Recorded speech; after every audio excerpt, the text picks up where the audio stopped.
Let's talk about the image.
the top of a Monday night, everybody. Chris McDonald with you as we get started on another week.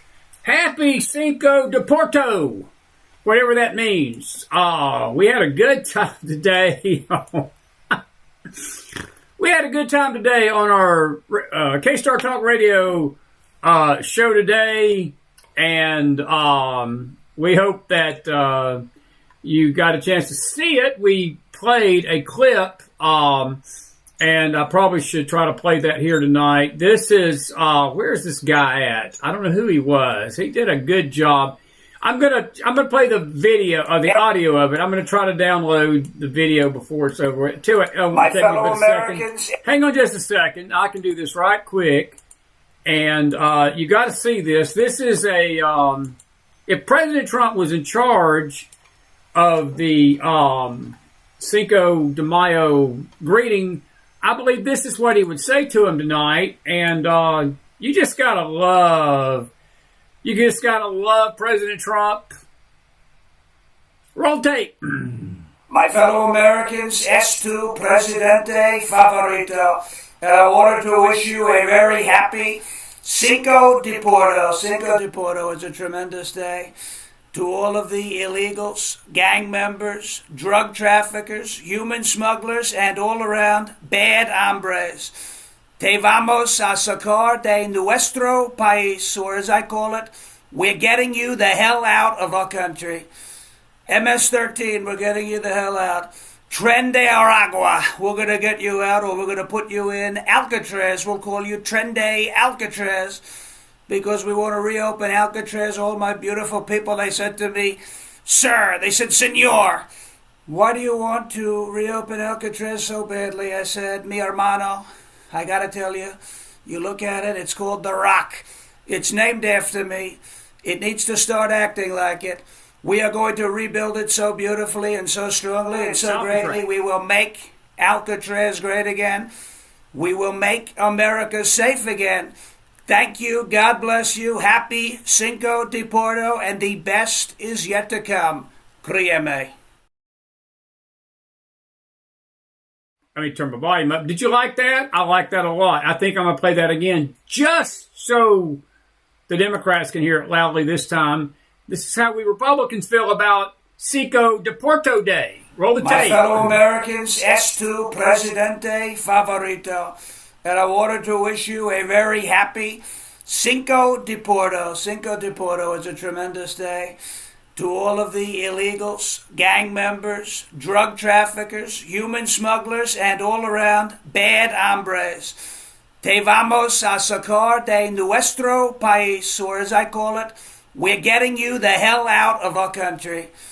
MS-13, we're getting you the hell out.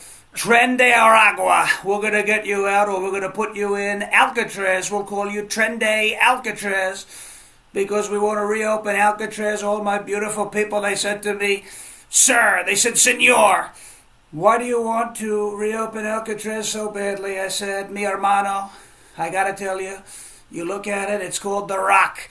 It's named after me. It needs to start acting like it. We are going to rebuild it so beautifully and so strongly and so greatly. We will make Alcatraz great again. We will make America safe again. Thank you. God bless you. Happy Cinco de Porto, and the best is yet to come. Créeme. Elementary, my dear Watson. Elementary, my dear Watson. I get to break that out for the first time this week. Happy Cinco de Porto. Happy Cinco de Porto. Let me turn my mic up again. Sorry about that. I keep forgetting to do that because we're on the talking side of things. Elementary, my dear Watson. Get to play that for the first time this week's what I said. Elementary, my dear Watson. Elementary, my dear Watson. We're grateful to have you on this Monday night. Got a lot of wild stuff to talk about. I'm talking wild. This is Monday Night Madness, Monday Night Smack, whatever you want to call it. And there ain't nobody can smack better than the Mac Man. Smack the Mac. Smack the Smack. That's my new nickname, Mac the Smack. And we're going to talk about a lot of crazy, crazy stuff. Man, this country has gone insane. This is going insane. Good to see gentlemen from Panama City tonight.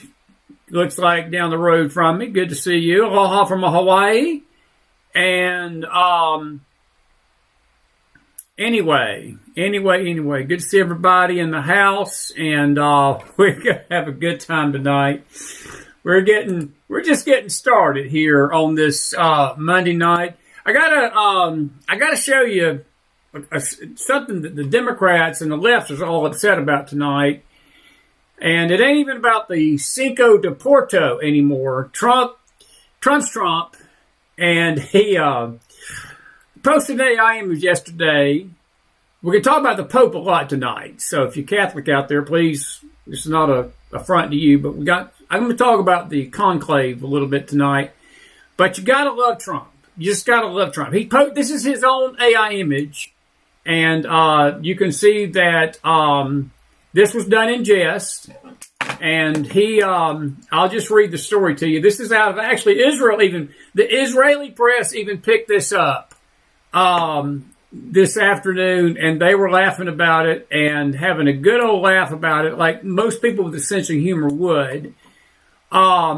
He was doing it in jest, and he could envision himself as the next pope, and Trump is Trump. It's just like he said, the Rock, the Alcatraz, being named after him.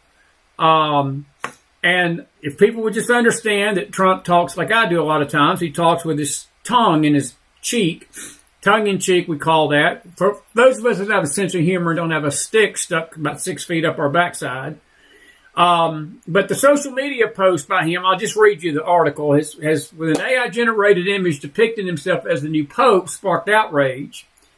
The image shows Donald Trump dressed as the Pope sitting on the papal throne with his finger in the air. He posted this on True Social and the president's X account. There was no text introducing it. And, of course, the Vatican is starting the 9 days of mourning are done. And they're getting ready to pick the next pope today. And a journalist asked him who he would see to succeed Pope Francis. And Trump said, I'd like to be pope. That would be my number one choice. And he was saying it as a joke. Well, Catholics didn't like it too much. And a lot of the left did not like it too much. It's amazing. It's amazing. I might as well say it tonight that this offends people. And they have no problem posting pictures of, I'm not going to say it. I better not say that. Never mind. That's probably best left unsaid. Let's just say I've seen a lot worse on the internet than Trump posting as the Pope that the left don't get upset about. Anyway, the post triggered a lot of response. I saw Hugh Hewitt tonight on Brett Baer and the panel, and Hugh is as Catholic as they come. And Brett Baer asked him, he was trying to bait him up. He said, well, you're a Catholic, Hugh. Ain't you upset and ain't you offended by what Trump did posting as the Pope? And Hugh just started busting out laughing. He said, Brett, he said, we Catholics have a sense of humor. And he said, most people don't realize this. Most Catholics didn't take this offensively. He said, there may be a few out there, but he said, I didn't take it offensively. I laughed at it. And he knew that Trump wasn't trying to make fun of the Catholic Church. And, the guy asked him a question. Trump was just trying to be funny. And nobody can be funny today. I get in trouble for being funny all the time on this network. And people take it so freaking seriously. And I don't know, if I'm not funny, then Chris is mean, and Chris is ugly and hateful, and then when Chris shows a little humor, well, Chris is so disrespectful, and Chris was disrespecting the show and disrespecting this group and that group. I hear it all the time here. So you can't win. If you're happy-go-lucky, you're being disrespectful. If you're being calm and collected, you're, mean. Woo! So it's just, you can't win these days. With anybody, but I'll just say some of the words were disturbing, disrespectful, and offensive. And we've been doing a poll in the Telegram rooms, and we've gotten some interesting responses. I'm going to read a few of them to you tonight. I think that's what I'm put the poll up tomorrow. Is do you find that image disrespectful and offensive, and so forth, and so forth. And anyway, I think we all need to laugh. It is hilarious. It's very much laughable.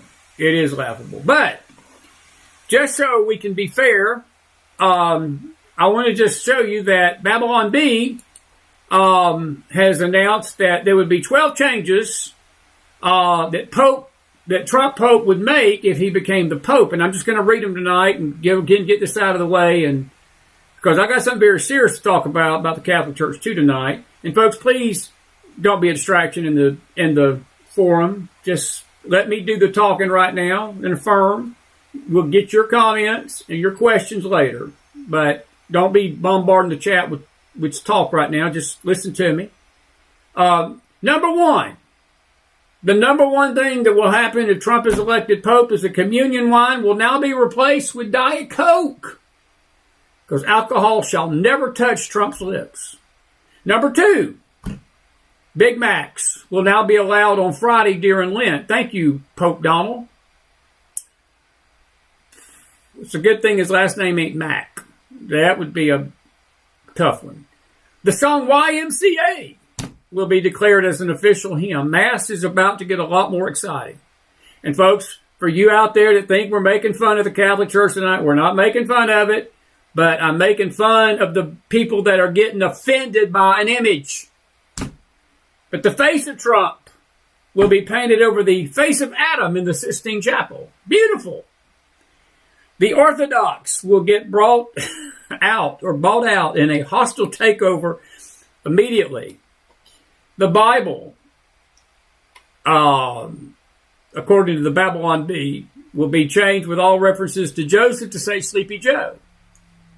The art of the deal will take the place of the Catholic dogma. This is just a joke, folks. Take it as a joke.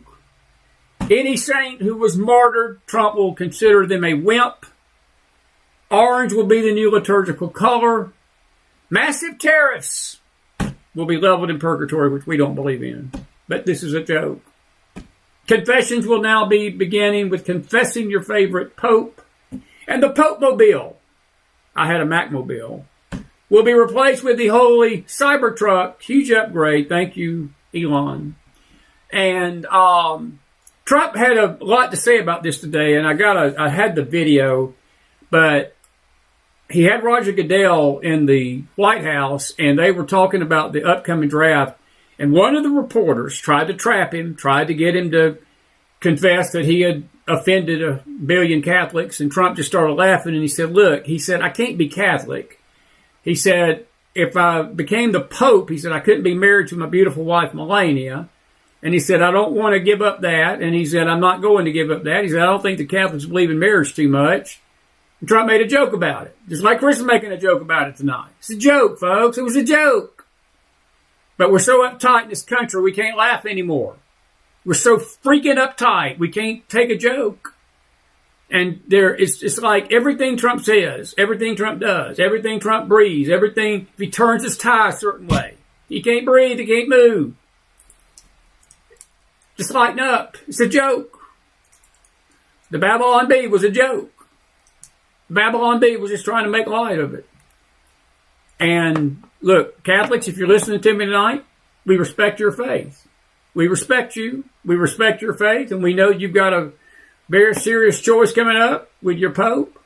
But, we Protestants, we make fun of each other too. It's not just us making fun of the Catholics. Catholics can make fun of us, and most Protestants just laugh it off. We don't care.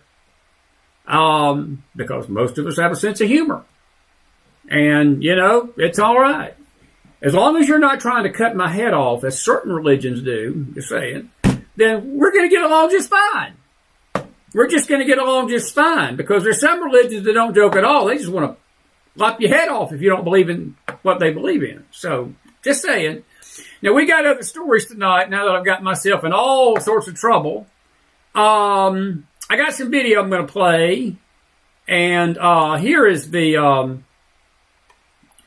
one with Trump tonight I wanted to talk about. This is out of the Gateway Pundit. This was where he basically tried to shame him over the Trump Pope thing.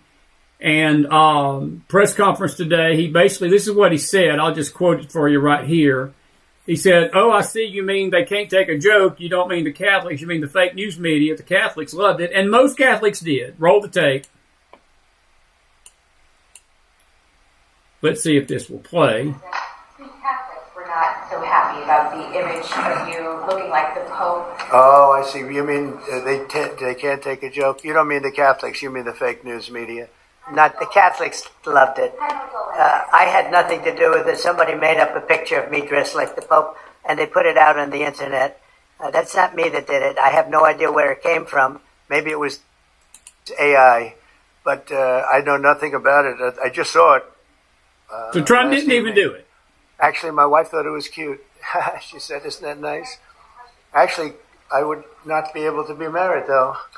That would be a lot. I'd have to the best of my knowledge, popes aren't big on getting married, are they? Not that we know of. No. I think it's the fake news media that, they're fakers. Sir, was about the fact that it was put out on the White House account, even though it was AI generated, it was a joke, it was a meme. Does it at all diminish the substance of the official White House account to have it go out on? Give me a break. Give me a break. Thank you, President. Somebody did it in fun. It's fine. Have to have a little fun, don't you? Yeah, please, go ahead. And that's exactly what he should have told her. That was Jackie Heinrich, by the way, the Fox News lady that has to get her name out there, and she's about as bad as the other loons. Trump said it. Can't we just have a little bit of fun? And I think in the world we're living in tonight, folks, I think that's a good question. We need to have some fun. Just a thought. Elementary, my dear Watson. Elementary, my dear Watson. Elementary. Because after I play some of these videos tonight, you're going to realize why we need to have some fun, folks, because this world's going to slap dab crazy. This is going to blow your mind. This is somebody off the MSNBC network basically saying tonight that if he was shot by an illegal, it would be okay with him because he feels like it would be a badge of honor. I'll let him say this to you. This is why we need a little brevity, folks, because this nation's gone just plain madness, insane. Roll the tape. Why do I care what their status was when they committed the crime? If you can prove they committed a crime. I say in the book, if I get shot, if I get murdered by an undocumented immigrant, please tell my children I did not care that they were undocumented. Right. Wow. So I see his point a little bit. I guess ultimately it don't matter if you get shot, who they are. But see, he's trying to tell the country, it's okay if you let these illegals in, because if they shoot you, who cares if they're illegal or not? Folks, it matters. It cares a big deal. It cares a lot. But that's the insane lunacy of the left. That's the lunacy of the left tonight. Here is something else. Elon Musk, basically, he found that we've been paying these workers, these federal workers, almost $100 million or $100,000. It was a lot of money. I can't remember the figure. They found out that back in COVID, when all these workers went home, many of them were filing unemployment claims while getting paid by the federal government and then getting paid even more by fraudulent unemployment claims on, you guessed it, our tax dollars. Here's Elon. We've actually found there's a lot of people who are federal government employees, they're active employees who nonetheless applied for and have received unemployment insurance. While they're federal employees? Yes. Wow. And this appears to be at least 100,000 people. 100,000 people. All right, 100,000 people, folks, and God knows how much that was per claim per month. That's a lot of people. That's in the millions. That's your money down the drain. You're never going to see it again. And not cool. By the way, before the people out there get all bent out of shape about Trump and that Pope hat, let me remind Jackie Heinrich of Fox News and other outlets of the media that you were absolutely quiet about this figure here back at the Paris Olympics last year, that there was no outrage by the left. There was no outrage by anybody. I don't remember Catholics coming to the mic and decrying. Maybe I was wrong. Maybe there were a few that did. But that was basically a mockery of the Last Supper that the Christian faith holds dear. That night, we reverenced the Lord. We reverenced what he did that night of the Last Supper. And the Paris Olympics basically mocked the Last Supper with a transvestite, hideous-looking display just like that. And they did it. They even confessed that they did it to mock Christianity. I didn't hear anybody in the media doing all sorts of questions to President Biden about that. I don't think he got asked one question one time about it. No, But Trump gets an AI image and it's funny and he posts it on the White House website, the world's going to end. And the Catholic Church is going to dissolve because Trump wears a Pope hat. So let me remind you that there's hypocrisy in this world tonight. I think most of you know that. I don't have to tell you that, but I'll just to remind you that it is elementary, my dear Watson. Elementary, my dear Watson. Got some other stuff here to show you. This is Trump today about this situation with Fauci. But before I do that, I got to show you Switzerland. This is how the world. You got to see this. This is not AI generated. This ain't photoshopped. Roll the Protesters tape. in Switzerland staged an anti-Trump march wearing giant middle finger hats.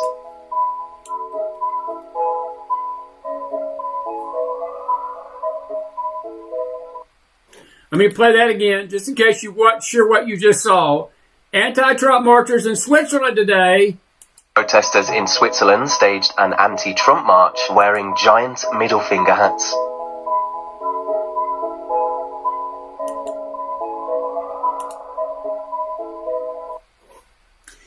And that's how the anti-Trump protesters think of Trump and think of America. Now, we're not going to shoot our middle finger back at them, but that's okay, Switzerland. Next time you're being invaded by a foreign power, why don't you give a call to your French buddies? I'm sure the French come to your rescue, and Britain will come to your rescue, and all of Europe will come to your rescue.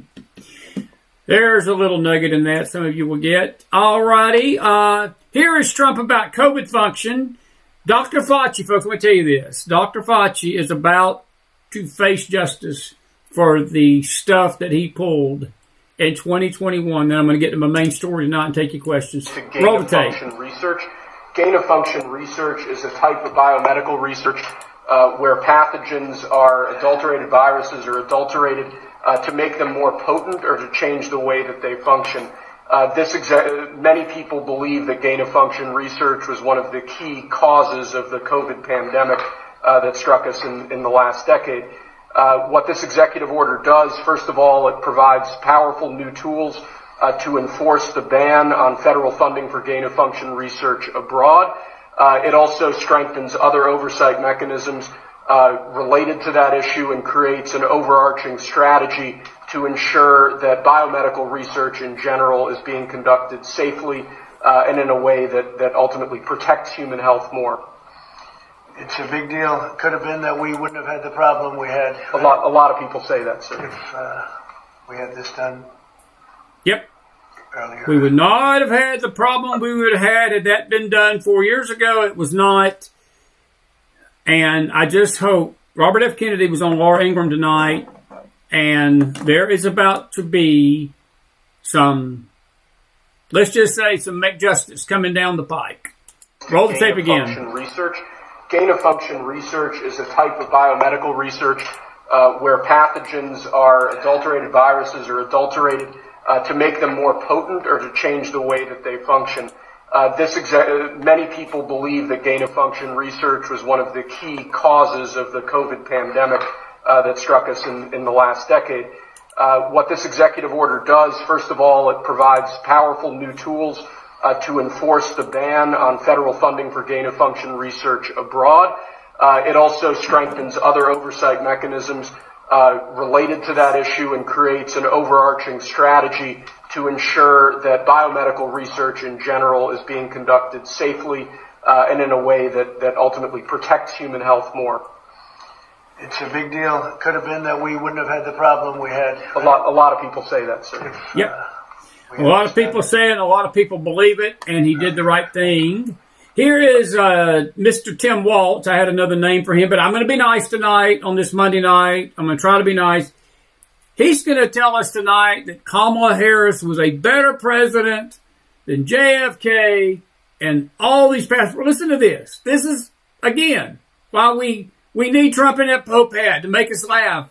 Because when we have to listen to this kind of crap, it makes us want to stick our head in the toilet and flush it. Roll the tape. And I think after the fact, it is not second guessing or anything. I think it's fair to go back on and look at this. Look, we had the most qualified person who'd run for president in this country's history at the top of the ticket. That in itself should have got this thing won. We had, in my opinion, and you can disagree with me, I think we do, Tim. Prove me right. A very unqualified person on the other side. No, we disagree with that, Tim. There's Russell Brand, by the way. She's not the most qualified presidential candidate in history, is she? Like, by what metric would that be? What does he mean when he says that? Can he even mean that? Does he mean that at all? Yes, he does mean it. That he's saying that Kamala Harris would have been a better president, or at least a more qualified president, than JFK, or Lincoln, or FDR. I mean, like, that is an absurd thing. George Washington. Come on. You're mad. You've gone completely mad. The Democrat Party have no principles. They are an amorphous foam. They are a blob. They have no meaning and no function. They are there to service an agenda that they don't themselves even fully understand. They have been captured by finance. They are lost. And because of that, you will just hear meaningless, endless babble whenever you tune into them. Here, though, you will get the vibrant light of truth. You will get free speech. That means you will get occasional contradiction. You will get paradox. You will have to live in the tension of being in the world, but not of it. But that's just what I think. Let me know what you think in the comments and the chat. All right, that was Brand's show, but this is the Mac show. You can do that too, but not right now. But speaking of the Dems and the craziness on display, for example, Jasmine Crockett on the House floor today. This is not just about policy disagreement. This is about direct attacks on black futures, black prosperity, and black freedom. This is about right versus wrong, point blank. But here's what they don't understand. We've seen this playbook, and every time they've attempted to silence us, erase us, and hold us down, we've resisted and we've pushed this country closer to the ideals it claims to hold. They are trying to bury us. But what they don't realize is that we are seeds and still we rise. I stand here a proud black woman and a proud member of the Congressional Black Caucus, and I refuse to stand by while this administration tries to turn back the hands of time. We will resist. We will continue speaking truth to power, and we will keep organizing until everybody is free. Can somebody please tell me what the blank she just said? Can somebody explain that to me, how we're not free tonight? What group is not free? Do you see blacks in chains out there? No. Are we hunting down homosexuals in the streets? No. I mean, what group is she referring to that's not free tonight? We got a free country. When I hear all this stuff about discrimination and that we are discriminating against certain groups and we're discriminating against races and we're discriminating against this group, folks, I don't know what exactly they're referring to, and I sure don't believe that the Democrats know, but that's how they feel. That's what they push. The media pushes that. I mean, the Heinrich thing with the Pope hat. You know, all of a sudden Trump hates Catholics because he did an AI-generated image and he puts a Pope hat on. I mean, for that sake, I guess people don't like me. They can say, well, you don't like cowboys because you got a cowboy hat on, or you're mocking cowboys, or you're mocking this, or you're projecting something when you wear a cowboy hat. And that's how crazy people get. But who's not free tonight? The only people that we're trying to deal with is people that shouldn't be here to begin with, and illegals and gangbangers and murderers and rapists and people that assault people. And the left don't seem to get that message. They don't believe that that's a problem. They believe it's okay. And I'm so sick of hearing the word due process, I just about could regurgitate. I'm going to make it clear. Let me say it again tonight, as loud as I can on this Monday night. And I'm going to take your questions here in a few minutes. We do not owe these illegals anything. I heard Molly Hemingway say it best tonight. When you hear these statements, the rule of law, Trump is attacking the rule of law. Mark Elias, the same lawyer that extorted Hillary Clinton for the Russian dossier, paid money to get fake information from Christopher Steele, which was nothing but a complete bollocks of lies, that was insinuating, and I don't mean to be adult here, that Trump participated in some sexual orgy in a European hotel and was peed on, and I'm just being blunt. This is what the Steele dossier was about. The FBI took that as being truthful, opened an investigation into Trump's background, opened an investigation on this fake dossier. Well, Mark Elias, who is the architect of this, gets on 60 Minutes last night, and he swears up and down that the whole rule of law is being dismantled by President Trump. That's rich. That's rich coming from this party that you just heard just now. That has not given a you-know-what, and I could use a lot of vernaculars with that you-know-what, over the last, I would say, going back 12 years, and not counting the 4 years of Trump, but even during the Trump years, they don't care about the rule of law tonight. They don't care these illegals are coming in illegally. And folks, let me please remind you again, I know most of this audience gets this. I think most of this audience understands this. But there are maybe a few out there listening to me by extension that are not a regular listener to our show, and they're just coming across tonight, and they've heard this crazy Southerner with a cowboy hat on, and they're like, who is this nut? And that's all right. I've been called nuts before, and, it's all right. But let me make it clear. If I need to draw it in crayon, I will. If you come in here illegally, you have already broken the law. You've trampled under the rule of law. You didn't come in here with any process. You don't deserve a process getting yourself kicked out. The media is making a big deal that Trump is thumbing his nose at the Supreme Court, and he's thumbing his nose at the law. He told Kristen Welker last night on the All But Crap Network, he said, I'm not a lawyer. He said, that's why I have a Department of Justice. I let them deal with the Supreme Court, and they tell us whether we're in line with what the Supreme Court's telling us to do. And folks, a lot of these rulings that have come down have not even come from the Supreme Court. They've come from lower courts that have no jurisdiction over the White House, but they act like they do. And they threaten and they threaten. You got Letitia James out there tonight. It's about to spend 40 years of her rest of her natural-born, pathetic life, lying life in a prison somewhere for mortgage fraud, basically claiming her daddy was a brother and filing false mortgage reports. Seems funny. Did she not charge President Trump for filing fake business reports in New York and fake on his real estate? And now she's guilty of the same thing. Man, that karma bug, man, that boomerang it hits hard when it comes back down. Almost identical. I think there's something in the Bible about that when you judge others and you lie about others, the same judgment that you judge somebody else with, you're going to be judged with it yourself. The exact same thing. So you've got attorney generals out there tonight still filing lawsuits. Trump cannot go to the bathroom without somebody filing a lawsuit to stop him from running the country. We elected Trump. We didn't elect these judges. We didn't elect these attorney generals, not nationally. And I think the Supreme Court at some point is going to have to step in. I hope they step in sooner than later. But the group that I'm most ticked off about tonight is Congress. Congress could stop this. Congress could put an end to it. Congress could say, no, you don't have that jurisdiction and you're not going to tell the country what to do. Congress don't do it. I've been watching X tonight, and you know what the House picked up today? You know what they were arguing about today on the floor of the House? Whether China can declare the Gulen group a endangered race or something like that. And the House was passing a resolution today to condemn China's treatment of a minority in China's country.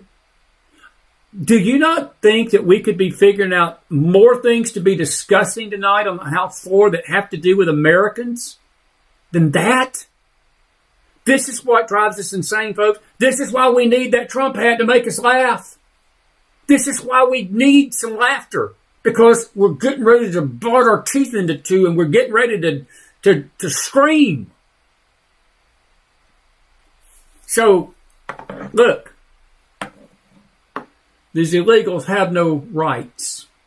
I know that that's being debated and argued back and forth, and people can believe what they want to believe. I challenge you, go find it in the Constitution where the Fifth Amendment applies to anyone but citizens. The First Amendment, the Second Amendment, the Third Amendment, the Fourth Amendment, the Fifth Amendment, the Sixth Amendment, any amendment where it applies to anybody other than citizens. And speaking of these wonderful illegals that the Democrats want to let you believe that are just misunderstood individuals, and as the black guy said a while ago, I would just be honored if I got shot by an illegal. I wouldn't care if he was illegal or not. It wouldn't matter to me who shot me. Okay, well, let me tell you what happened in Los Angeles last night. Probably you didn't hear about this.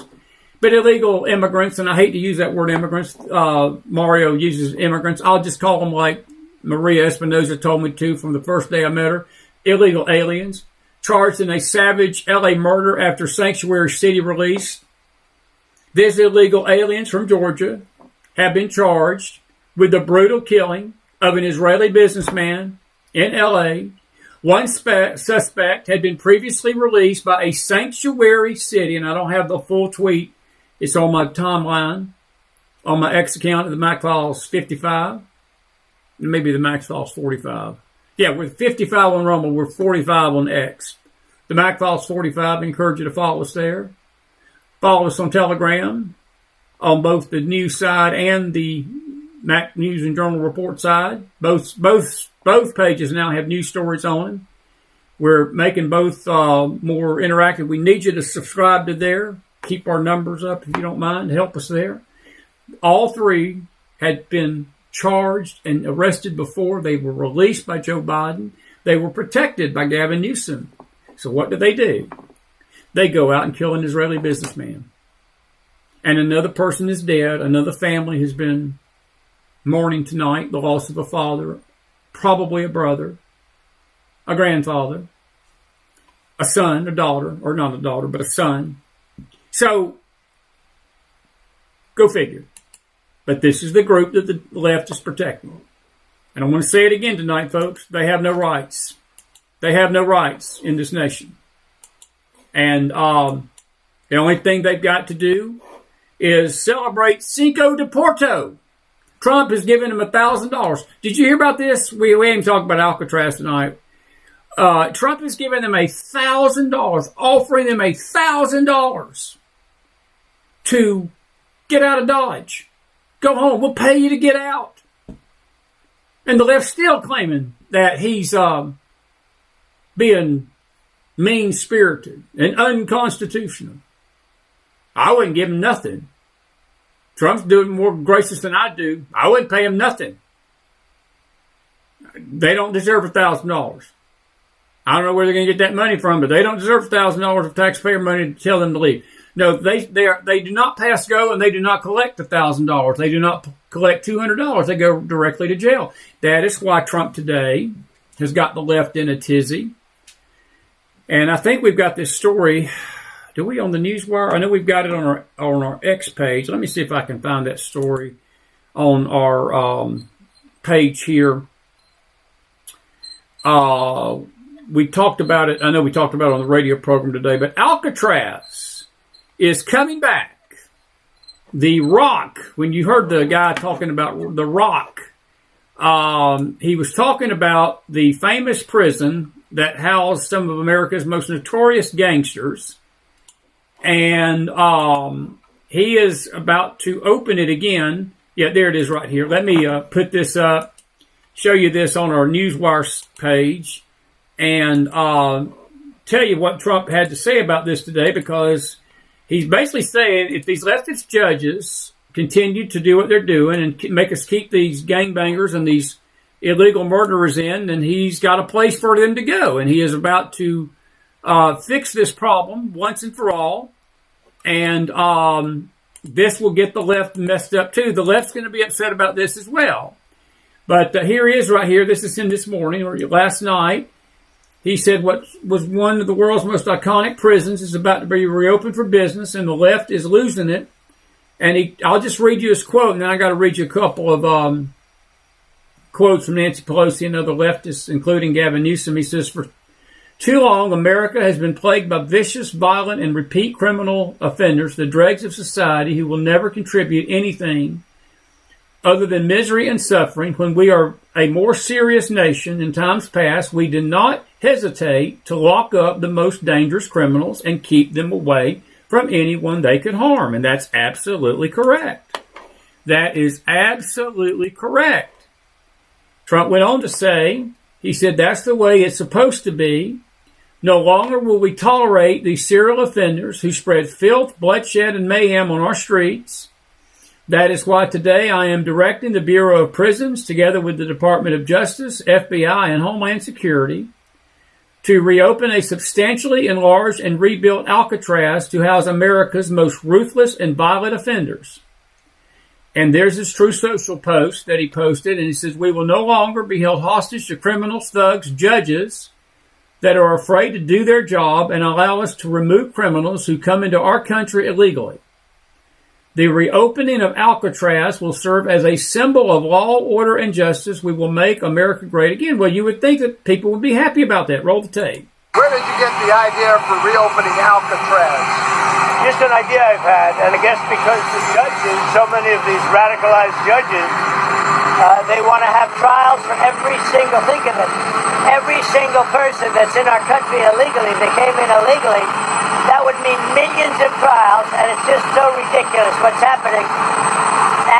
We're having a little internet problem, folks. That's why the voice is a little distorted. Let me play that again. Sorry about that. Trials, and it's just so ridiculous what's happening. And it's long been a symbol, Alcatraz, of whatever it is. I mean, it's a sad symbol, but it's a symbol of law and order. And, it's got quite a history, frankly. So I think we're going to do that, and we're looking at it right now. He's looking at it right now, and he should. But you would think that the left would be okay with this. Well, it's not. California Governor Gavin Newsom said last night Trump is pledging to reopen Alcatraz as American consumers feel the financial pinch of his unpopular tariffs when they try to divert the issue. And he continues to tussle with the courts over mass deportations of immigrants. They're not immigrants, Gavin. Notorious far-left gay California State Senator Scott Weiner, by the way, who is upset at some of the initiatives Trump is doing with taking the men out of women's sports, he also flipped out, saying that, quote, Trump wants to turn Alcatraz into a domestic gulag right in the middle of San Francisco Bay. And he said he specifically calls out judges who won't let him deport whomever he wants without due process. In addition to being deeply unhinged, this is an attack on the rule of law. Isn't it amazing? Isn't it amazing? Where am I at? Isn't it amazing that when you try to enforce the law to the left, that's an attack on the rule of law, but letting illegals in your country illegally, they don't consider that a rule of law. They think that that's okay and cool. Numbskulls. Elementary, my dear Watson. Elementary to me, my dear Watson. But that's how the left handle it. None other than Nancy Pelosi, Drunk Nancy, had to chime in. She says, Alcatraz closed as a federal penitentiary more than 60 years ago. It is now a very popular national park and tourist attraction. The president's proposal is not a serious one. She posted Caitlin Collins, the broad from CNN's article, basically trashing Trump over it. And then I'm going to read one X post. This is from a Mario, Pulaski Mario. Trump officially entered the psychotic emperor phase. He's not coming back. The Pope image was it. This was the line. He crossed it and he kept walking. This isn't trolling anymore. This is clinical delusion. The tariffs on movies, reopening Alcatraz, they aren't policies. By the way, speaking of what he's talking about, he's promised Hollywood he's going to give 100% tariffs on any movies that are made outside the country coming in. He's going to charge 100% tariff on it. Hollywood's freaking out tonight about that. They're freaking out about that. And so, anyway. Always interesting stuff. Always interesting stuff. And Trump needs to toe the line and not worry about these crazies. Because it is Happy Cinco de Deporto Day. Elementary, my dear Watson. It is elementary, my dear Watson. A couple of other things, and I'm not going to get to the main story tonight, but we're going to talk about it tomorrow night. You need to be back with us tomorrow night, Lord willing. Very, very interesting stories there. There's the funny thing about the Pope and his response. Did you hear about this one tonight? The left is questioning John Fetterman's mental capacity. His own wife has betrayed him.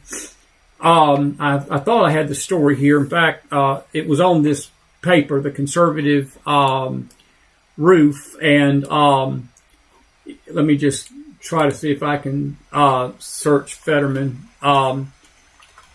The Democrats are claiming tonight that he has lost his mind. They're questioning his fitness for, here it is right here, they're questioning his mental health after he emerges, this was today, as a strong supporter of Israel. Israel is being attacked by Houthi missiles, and Israel is bombing Yemen, and they're defending themselves again from another outside force. Well, Fetterman is out there telling Trump, he told Trump in the previous article this week, he said, you need to let Israel bomb the you-know-what out of Iran, and I will be with you if you do. Well, the left, including his own wife, went out there and trashed him publicly about his views. And they're questioning his mental health, of all things. Isn't this rich? Isn't this rich coming from a party that did not question the mental health of Joe Biden for 4 years and hid it? But now, John Fetterman, he is establishing himself as a staunch supporter of the Democrats who championed him and dismissed the effects of the stroke that he sustained at the very beginning of his campaign and his candidacy. They're now questioning his mental health. Isn't this crazy? Since the October 7th Hamas massacre of more than 100 or 1,200 people in Israel, Fetterman has vigorously defended Israel's right to defend itself. After Fetterman had a stroke in May 22, his GOP opponent in the senatorial race, Dr. Oz, joined other Republicans to suggest that Fetterman was unable to serve as a senator. Well, the Democrats offended him then. And Gene Staheen, a Democrat of New Hampshire, said, hey, Fetterman doesn't need to debate him right now because he's ahead. It's still early. I think ultimately he will debate. Why should he help Oz's campaign? What does he need to do now? And this was back in 22. They were okay with Fetterman, and they didn't think that there was any problems. And look, I will be one to tell you, folks, when I was, when Fetterman was a scary, scary character back in 22 before I think he's one of the most sensibly thinking Democrats on the Hill right now. But then, this man was not well. He wasn't well. Well, they didn't have no problem with him running for Senate after a stroke. They didn't have no problem with Joe Biden running the White House with Alzheimer's. Gary Peters, said that Fetterman was getting better every day, and he was comfortable. Bob Casey, all these Democrats. But this week, New York Magazine, quote, same Democrats. John Fetterman insists he is in good health, but staffers past and present say they are no longer recognizing the man they once knew. Former and current staffers paint a picture of an erratic senator who has become almost impossible to work for and whose mental health situation is more serious and complicated than previously reported. No one is saying every controversial position stems from his mental health, but it's become harder for them to tell which ones do. Much of the New York Magazine focuses on Fetterman's tough pro-Israel stance. It wasn't until October the 7th that it became clear Fetterman was the most outspoken Israel hawk in his party, offering constant and unconditional support for the military action in Gaza. And he said that he believed Israel had a right to defend itself, and 16 of his former campaign staffers, including his wife, by the way, anonymously. She didn't do it anonymously. She just went before the press and betrayed her husband, stuck a knife right up his back in public, and said they found that his full throttle support for Israel is, quote, a gutting betrayal. The article implied Fetterman's support for Israel has affected his mind, writing the endless fights over Israel, which saw Fetterman draw further into himself, coincided with setbacks in his recovery. So they're likening his support for Israel for him regressing in his recovery from a stroke. This is how wicked and evil this Dem party is. Fetterman is not backing down. On Sunday, to a headline in Reuters, he says, Iran says it will strike back if the U.S. or Israel attack. He wrote back, quote, we cannot negotiate with Iran. It's time to destroy their nuclear program and neutralize the remaining capabilities of its proxies. I remain steadfast with Israel, provide whatever is necessary to carry this out. He told President Trump that back on April the 24th. Sounds pretty reasonable to me. Sounds very right to me. Elementary, my dear Watson. Sounds elementary, my dear Watson. Let me tell you them something. You're not going to listen to me anyway, but let me give you some good advice. You're looking at the salvation of your party in John Fetterman. If you would come to your senses and talk like John Fetterman and look at the world through the eyes of John Fetterman and be a staunch supporter of Israel instead of a Weasley backstabbing group of traitors you are to her and our country, and supporting people like Jasmine Crockett and AOC and all these left-wing loons, Elon Omar, basically telling the New York Post and New York Times this weekend that us white folks are the greatest threat to America, not the Islamic caliphates of the world, making it about white people versus Islam. But anyway, that's another discussion for another time. But Dems, let me tell you something. You want to come out of your abyss? You want to come out of your 16% approval rating? Just some friendly advice, not that I'm giving you advice, because I really hope you never come out of your abyss. I want you to keep talking and doing the crazy stuff you're doing, because that will assure that no matter how bad the Republicans are, we'll never elect you insane buffoons ever again to anything. Because the more insane you talk, the more your approval rating is going to go down. And I think people are seeing the truth of the matter. The Republicans are not perfect. We're not even extolling the Republican Party tonight, but I tell you what, the Dems are just plain blank insane. They're just plain blank insane. Except John Fetterman. Elementary, my dear Watson. All right. Now I got a story I wanted to share. I did it on the radio today. We're going to talk about it on the radio at K-Star tomorrow. We're going to deal with it tomorrow night. We're going to talk about the conclave tomorrow night. And I'm going to go ahead and warn you ahead of time. We're going to probably be one for some to sit out. Probably not the night to do it, since I did the Trump thing with the hat. Not the night to do it. But I'm going to share some thoughts on the conclave. What is the conclave? Conclave is the process by which the Catholic Church is electing their next pope. By the way, for all you false prophets that claimed out there that this last one was the last pope, you might want to rewrite that prophecy. For all you that shared that prophecy out and shared these prophecies out, you might want to unshare it, because we're going to have a new pope this week, and Francis wasn't the last pope. And that prophecy comes from a 15th century monk that people, every time a pope comes up and dies, or one comes up for election, this is what comes out. That's all we can do is bring prophecies from dead monks back to claim this is it. I don't want to get into that tonight, but I had to throw that little bomb out there. You might want to rethink that prophecy and come to your senses and stop doing the stuff you're doing and prognosticating and get right with God, but I'll just leave that alone.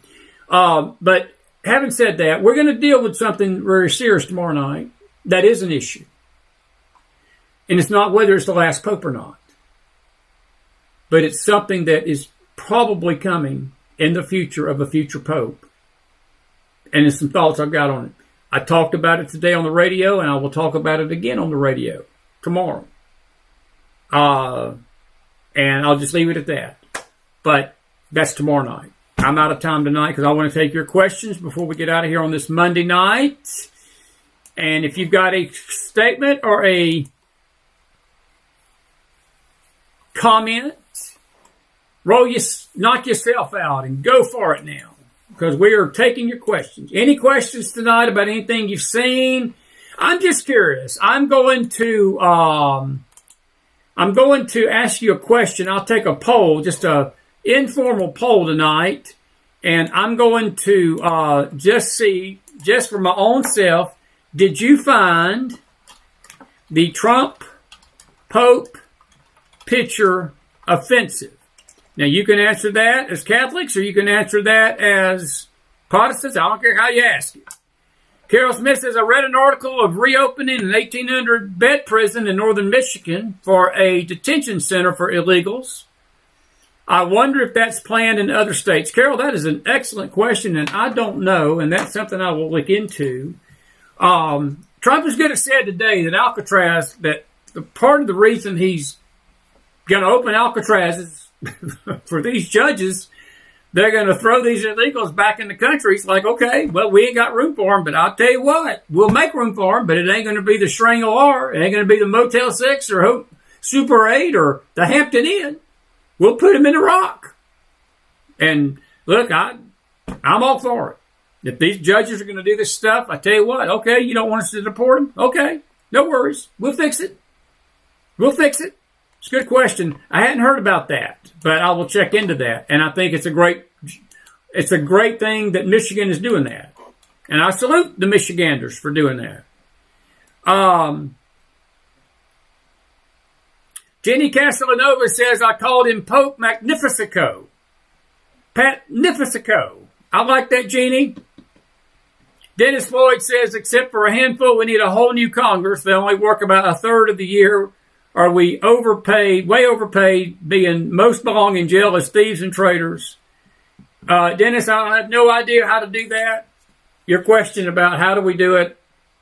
Got to start at the vote box, man. You got too many demagogues, and you've got a voting populace that most people, you know, Dennis, they just vote by habit. They vote by emotion. They don't vote right.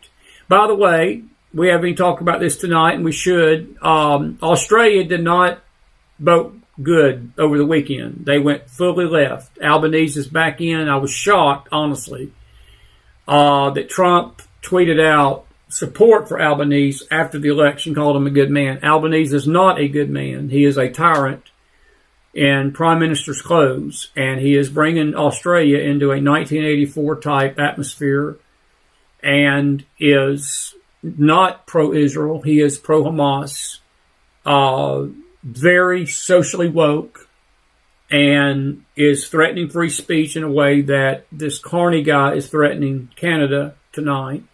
I don't blame the Australian people. Don't blame them a bit. I somewhat laid at the foot of the conservative guy because he started backing away from Trump, just like Pierre Poilievre did. Instead of him standing up for what Trump stood up for, the Australian opposition, who could have maybe won, he lost his own seat in this. In the House of the Australian House seat, congressional seat is what we call it over here. He lost his own seat. And folks, there's a lesson. We talked about it. We talked about it on this show. We talked about it on the radio show here a few weeks ago. These candidates, they misunderstand that being a politician does not get you anywhere with the people. When you're a populist candidate and you're working for the people, people recognize it, and they can see through a fake a mile away. You can say you're working for the people all you want to, and, you know, just like Jasmine Crockett, we're here to fight for the American people. Bullshit. These Democrats ain't fighting for nobody. They don't even know what that word means. We smell it. We sniff a fake a mile away. We sniff a fake 10 miles away. And when you go away from what a populist people want, and they want freedom, folks, Australians are no different than us tonight. They just want freedom. They want a way of life that is prosperous for their families. They want to love their children freely. They want to celebrate their God freely. They want to worship freely. They want to be able to say something for free speech. And look, free speech is a double-edged sword. That means that there's people out there that are going to say things we don't like, and it's free speech as long as they're not threatening, you know, groups of people. There's a lot of things in this country out here I don't like, but it's a free country. People can say what they want to say. I don't have to agree with it, and I can make fun of it. And, you know, if they're going to sit out there and say the crazy stuff they can say, I've got the right to go and tell you how nutty crazy it is. That's why we do the show, because the opinions here are mine. And this is a free country. And I get to run my mouth an hour a day on K-Star Talk Radio every day from 2 to 3 every day. It's a free country. But they're no different from us. And when you have a president, and you have a candidate that doesn't understand that, and he wants to act like a politician, he's going to get beat every time. Because the forces on the other side are too big and outnumber the populace a lot because they got too much power entrenched. And I cannot explain everything why Australia voted the way they did. That's just my opinion. It may not be that totally, but I think it's some of it. I think it's what Pierre Poilievre lost in Canada. He mistook the fact that he could be a politician and win instead of being somebody that stood for principle. By the way, I'll give you a great example of something tonight. And that, I believe, is in, we got the story on here. I think it's Bulgaria. Bulgaria tonight elected a mega type candidate. Hang on just a second. I've got it right up here. I thought I did. We'll have that story tomorrow night. But we're going to talk about, there it is. No, it is right here, right here. George Simeon in Romania, not Bulgaria. It was Romania. Presidential elections tonight. I'll put this up real quick. Dennis, this goes to your question. This goes to your question. This is what happens when you run for the people. This is what happens when candidates are more worried about the people than they are the politics. You win and you beat liberals down, and he will face Euroliberal Nicurso Dan in the runoff on May the 18th. On May the 18th. And he got 41% of the vote. There he is right there. And guess what? He stood his ground. He stood with Trump. And now he's going to beat this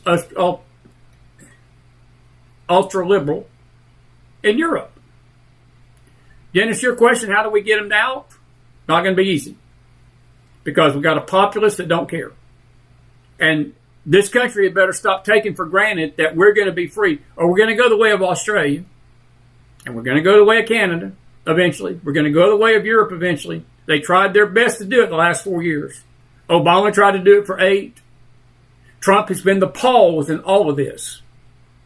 And the people, look, don't listen to these polls out there claiming that 60% of the country is against Trump. No, that is not true. Look, if I stick 10 liberals in a room and let's put it like this. If I stick 18 liberals and 2 conservatives in a room and take a poll, hey, do you like Trump? And it comes back 80 to 20, they don't. That's not a poll. And that's what most of these polls are. And the way you word that question many times is sort of leaning to how people view. But I'm concerned about the future of these nations. And I'm concerned about the future of our nation. And folks, let me just say this tonight, on this Monday night. If you think that the fight for the freedom of this country is over, it's not. Trump's fighting he's fighting off so many things right now to keep this country free, keep this country, keep the rule of law going. Our economics are going to come around. These tariffs are working. Despite what the media tells you, don't listen to this bull crap that's out there that says the country's upset with it. They're not. No, the only people that are upset with that Pope picture were liberals today. Catholics thought it was funny. Most Catholics I've talked to thought it was funny. It was just a joke. No, the liberals are upset with it. Just like they're upset with everything that's pro-America. When you start mistaking politics for populism, you're going to lose every time. You're going to lose every time. And if you look at our own Congress, Dennis, most of the congressional candidates that win, they're basically candidates that support the same things that Trump does, even in blue states. Look, they're in a hotbed of liberalism, but at least they stick to their guns. And I'm going to tell you something. Most people with a normal thinking mind are going to embrace that. What they cannot stand are political fakes. And these politicians that are one way one day and another way the next, and they change with the weather. And if they see popular opinion, in their opinion, they think it's popular opinion, and it's not. It's just fake media. And they start changing. Oh my God, I got to back away from Trump because I saw a poll that 55% don't like the tariffs here in Canada, or 56% don't like Trump's policy on immigration or something like that. So I've got to back away from that. That's a recipe for disaster every time. And you know who hurts in that? It ain't the politician. Because these politicians, Pierre Poilievre is out there politicking even now. The people hurt. The people hurt. It's not going to be fixable easy, Dennis. Not going to be fixable easy at all. And Laura, I didn't say Canada was going anywhere. I'm just saying that the way that election went, Carney is going to clamp down on free speech. And he's already predicted it, and we're going to be in a trade war. It's not Trump's fault. I didn't say Canada's going anywhere, but it went left. The populace went left, and for whatever reason. And, you know, you're making my point. That's what I just said. Pierre Poilievre was a politician, but he came across as being of the people. And it was proven at the end that he wasn't of the people. And I know some in Canada are not that fond of Trump, and that's y'all's business, and y'all can think what you want. But I'm going to tell you something. If he had stayed the course and stopped attacking President Trump there at the end, I believe that the result would have been different. That's just my opinion. And I'll stick with that. I'll stick with that opinion. And the same thing goes for Australia, to a degree. Thank you, John. I like my shirt, too. Thank you, my friend. Pat says, Pat and Deb Dole and Chris aren't the people responsible for who they elect. Well, Pat, yes and no. And let me explain it this way. This is not everybody in Australia voted for Albanese. No more than everybody in Canada voted for Carney. Unfortunately, elections are determined by a majority, but a lot of that goes to voter turnout. There's a lot of factors that go into that. Voter turnout, you know, again, how the issues are framed. The media plays into this. They stir up furor. They stir up things. I think it's more than just the people.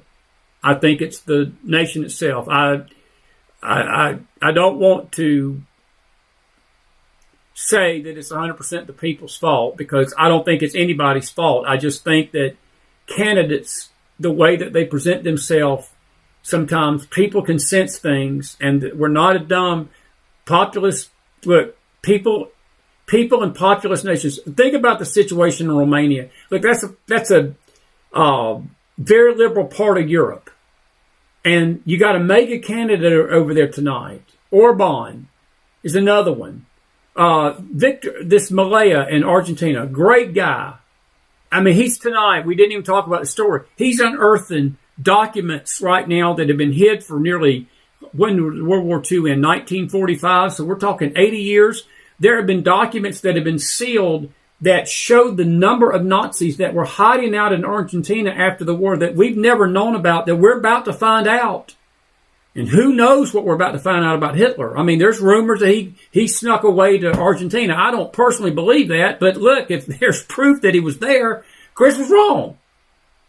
But regardless, these kind of things, when you have a president like Malaya, who is a Trump-like man, he's very transparent. He's letting the government, he's bringing Argentina. Argentina was on the brink of bankruptcy before this man took power. And he's literally, in just a matter of a few years, brought it back to a thriving economy by balancing his budget, closing the borders, doing things just like President Trump's doing.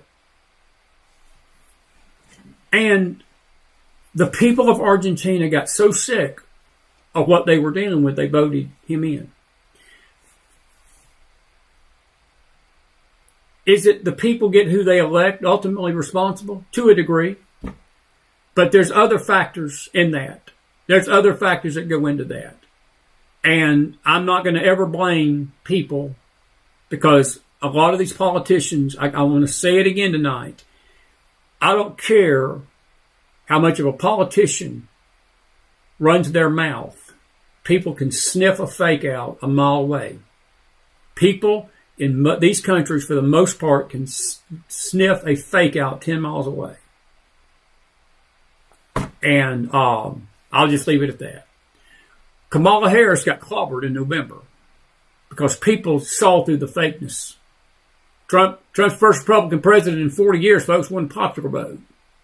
I mean, that's... And I think that it went down to, do we want the insanity of the left another 4 years, or are we willing to give Trump another try and give him a second chance? And we chose the second chance. And I happen to like what I see going on the first 100 and some odd days here in America. I'll just leave it at that. Because there's other factors than that. I'll agree.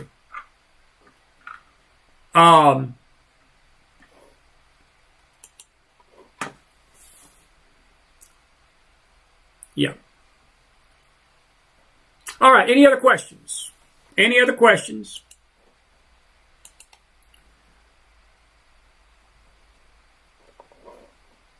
Any other questions tonight? Good stuff. You got 5 minutes now. We're about to run out of time. Let's see what our poll says tonight. 95% said no. The Trump picture was not offensive. We had just 37 votes. 5% of you said it was offensive. Well, okay. We're sorry that Trump hurt your feelings, whoever your 5% is. It could be just people just wanting to be contrary tonight. I don't think anybody got offended that ultimately if they just take a step back and watch what he was doing. It was tongue-in-cheek. He was tongue-in-cheek in the White House. He told Jackie Heinrich to her face, good grief, get a life. And the media is the only people that's making a big deal about it.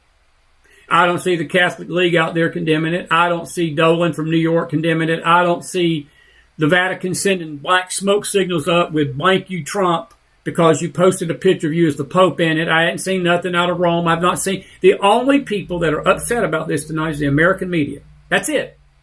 That's it. And a few hardcore Catholics that, again, just need to take a deep chill pill and relax. And relax. We Christians get slandered and laughed at and mocked all the time. And, you know, we just learned to, you know, I get offended at a lot of stuff, but I don't let it bother me. I just move on. I don't see that Trump was doing that deliberately to offend the Catholic people. I think it was a joke, and I think that he was doing it to have a little levity and brevity of this crazy nutcase nation that we found ourselves in tonight, and I think it was needed. My personal opinion. We got more important fish to fry tomorrow night about the Catholic Church, and you don't need to miss this tomorrow night. I'm just saying. Elementary, my dear Watson. Elementary, my dear Watson. Any questions? Any questions? Kim Bendler, Darlene's going to vote for me. She says I need to come to Canada and run for Prime Minister. Darlene, if you don't tempt me. Don't tempt me.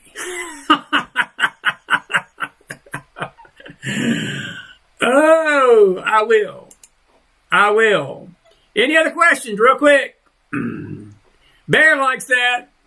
Bear likes that. Good to see you, Bear. Good to see you tonight. And Trump was being Trump, Jenny. Thank you. Thank you. Trump is being Trump. Trump is being Trump. Anyway. Joan, the picture. You missed the picture. Let me see if I can find it here.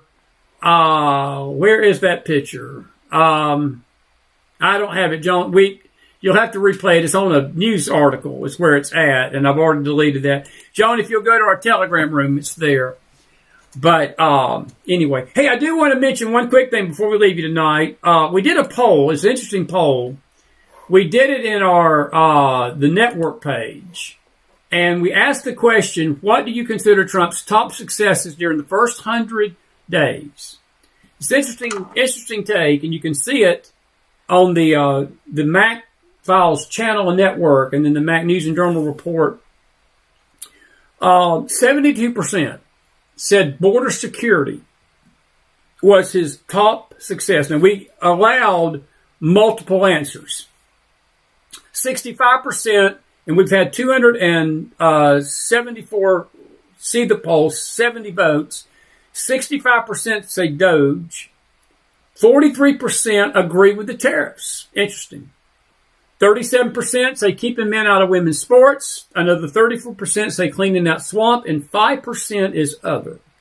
We asked today, and we've had nearly 70 votes. Do you agree with President Trump reopening Alcatraz? 99% said yes. Only 1% said no. That's probably one person out of 70.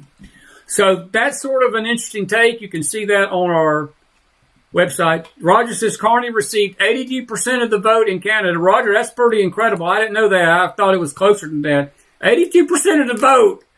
That's insane. Roger, if you've got that article, send it to me. I haven't seen that. But that's insanely crazy. 82% is not a steal. That's not a stolen election. I'll just leave it at that. Happy Cinco de Porto. It's hysterical. Appy, what do you think of Governor Kemp running for Senate? I would have liked to have. He said tonight he's not going to do that, and I hate to hear that. I would have been okay with that. I look anything to get John Ossoff off that ticket. Georgia needs to go back red. Georgia needs to go back red. We've got to get those two senators. Warnock and Ossoff was a Biden.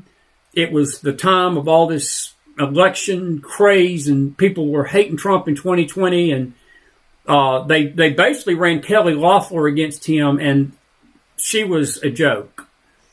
I'm not a big fan of Brian Kemp, never have been, but at this point, I think it's a mute. He's not going to run, so we're going to have to get a strong conservative. We need a strong conservative, and if we'll get a strong conservative, I think we'll be fine. And somebody that's not a politician, that's going to basically tell the Georgian people, hey, we're gonna protect your state. We're going to make you financially prosperous. We're going to cut this woke crap out of Georgia because there's a lot of woke crap going on in my home state. It's making me sick. So anyway, he's not going to run. I would have been thrilled with it, but if that's the best that the Republicans could have come up with, I guess we'd have had to vote for him. That's all I got to say. Swami, you don't know he's not reopening Alcatraz. I don't think you know that for a fact, and I think you better not underestimate him. I bet he will. I wouldn't be underestimating that. You don't know he's not. I don't know where you're getting that information from, but you may think he may not, but you don't know. You don't know that. Carol, your statement is so on target. The Last Supper mockery was done by the real people. Trump was only an AI picture. Well said, my friend. Well said. It was just an AI image. Now, Trump put it on the White House website to be funny. But you're right. It was an AI image.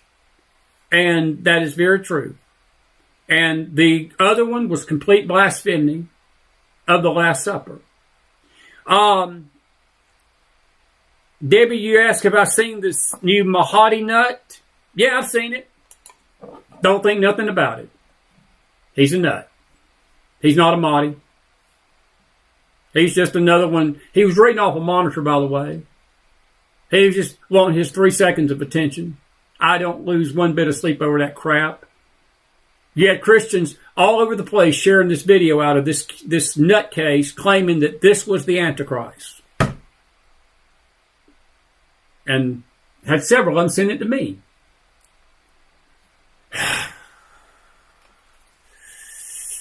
Don't get me started. Elementary, my dear Watson. Elementary, my dear Watson. Peggy, I'm glad you like the Happy Cinco de Porto. I got to play this one more time as we go out here tonight. It's getting late. I got to get out of here.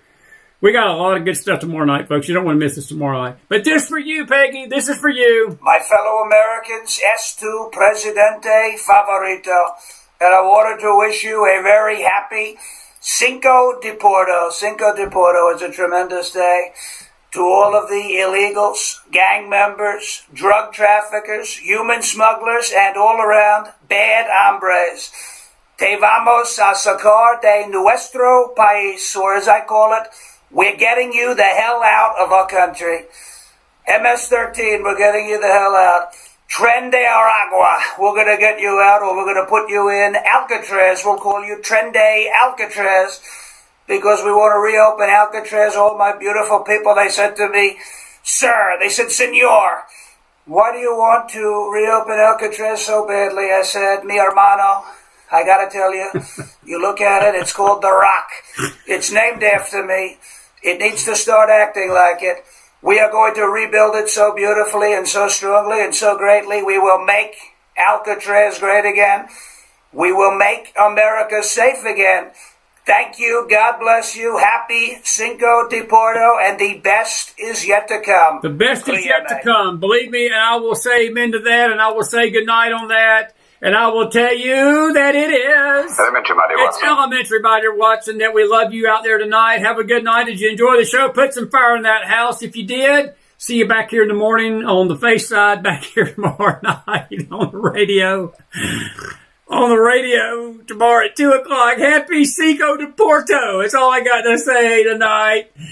Happy Cinco de Porto. Be blessed out there. Come on back tomorrow night and be with us. More to come. A lot more to come tomorrow and this week. Good night, everybody. Take care.